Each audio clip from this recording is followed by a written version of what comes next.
Halo bos-bosku, kembali lagi di channel saya.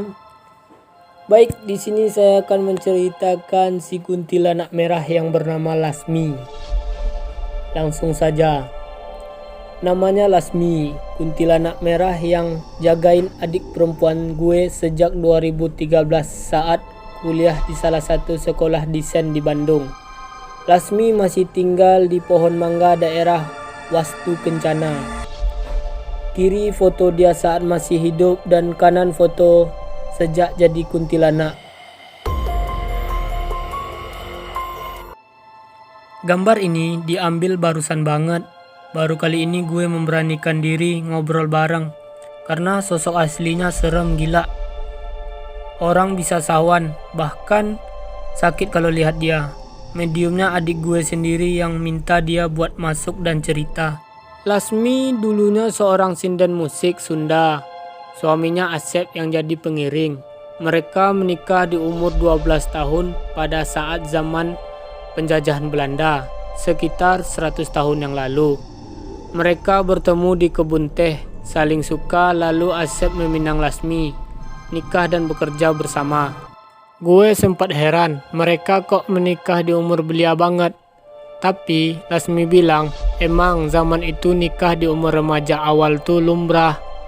Mereka pasangan sederhana, mirip adik kakak.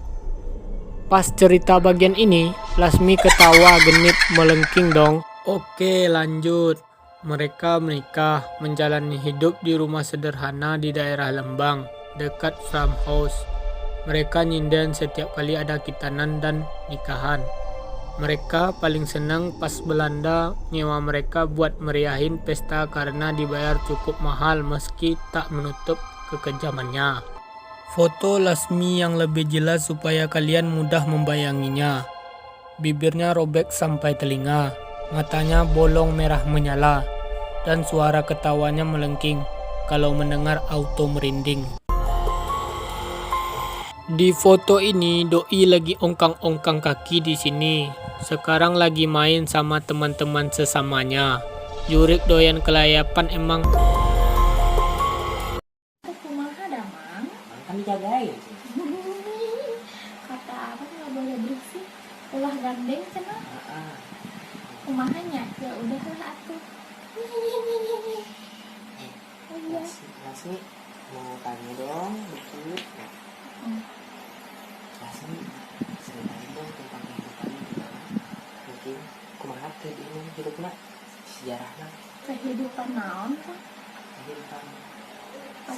Video pas kenalan tadi sama Lasmi lewat adik gue. Suara gue kayak Mama Dedeh versi nahan gemeter. Sebelum direkam, minta banget ketawanya jangan berisik, takut tetangga dengar. Singkat cerita, Lasmi karena 5 tahun pernikahan gak kunjung dikaruniai anak, dan ini jadi bahan gibahan julid para tetangga. Si Lasmi teh kunaon nepi kaayunan teh boga barudak mando lain maina. Si Lasmi kenapa sampai sekarang gak punya anak, mandul kali ya. Asep menghibur Lasmi yang sering nangis saat tidur.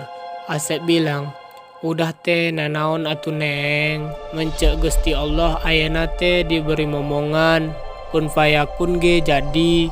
Tapi mencek Gusti Allah lain ayana, kita teh tetap berdoa, Allah teh molsar.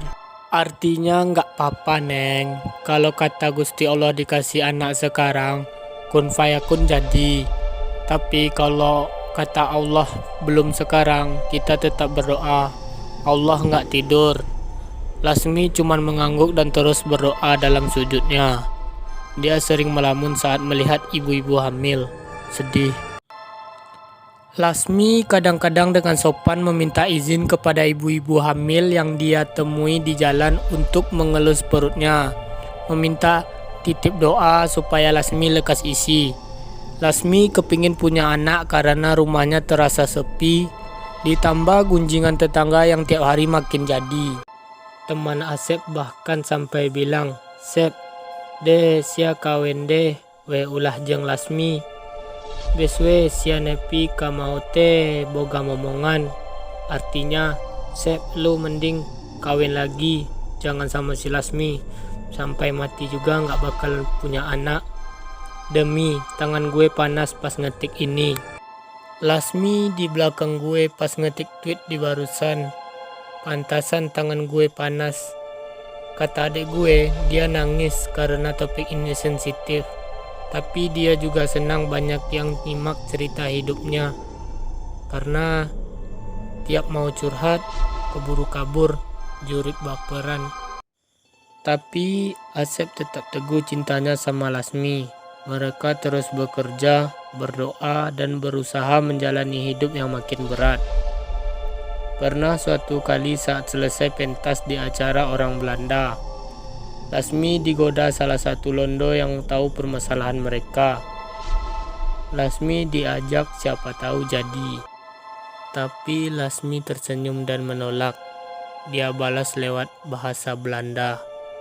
Terima kasih Tuan, tapi saya tidak akan pernah mengkhianati suami saya. Londo itu tertawa, lalu menepuk pantat Lasmi sebelum berlalu. Lasmi tetap tersenyum dan menahan tangis. Gue yang dengar aja kesel.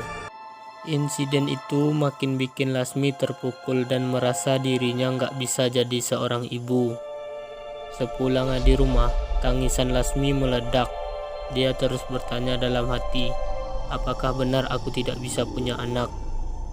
Asep memeluknya, menguatkannya, meminta Lasmi tenang. Semua ada waktunya. Lasmi bilang, kalau kamu memang ingin punya anak, kamu boleh menikah lagi. Aku nggak apa-apa. Daripada keadaan terus begini, aku nggak sanggup. Asep kaget dengar kalimat itu terucap. Dia memeluk Lasmi erat, membiarkan Lasmi malam itu menumpahkan kesedihannya. Akhirnya tahunan mereka berumah tangga di tengah badai yang sedang melanda. Lasmi pun hamil. Dia hamil di tahun ke-10 pernikahannya. Awalnya Lasmi nggak sadar dia cuma sering mual dan gampang capek. Lasmi pun menyampaikan kabar gembira ini ke Asep. Doa mereka terkabul.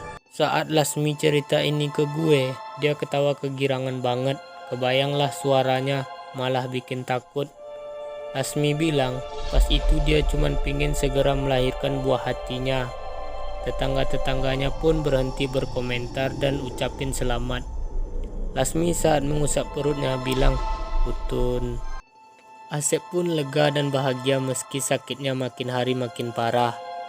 Dia ternyata juga kena sakit gula karena faktor keturunan. Namun, anak dikandung Lasmi seperti lilin yang menerangi keluarga kecil mereka. Mereka tetap bekerja, tapi Asep minta Lasmi istirahat aja di rumah. Tapi Lasmi nggak betah, walau kondisi hamil muda. Tetap nyinden walaupun gampang lelah. Berkali-kali Asep minta Lasmi di rumah. Lasmi tetap kekeh, dia nggak mau Asep yang sakit bekerja sendirian. Lalu, kejadian yang tidak pernah terbayangkan jadi neraka bagi mereka terjadi. Lasmi pulang ke rumah. Saat itu dia sedang berjalan kaki di Jalan Wastu Kenjana. Di zaman itu, masih minim lampu. Lasmi yang sedang hamil 3 bulan berjalan pelan sambil menahan lelah dan kantuk.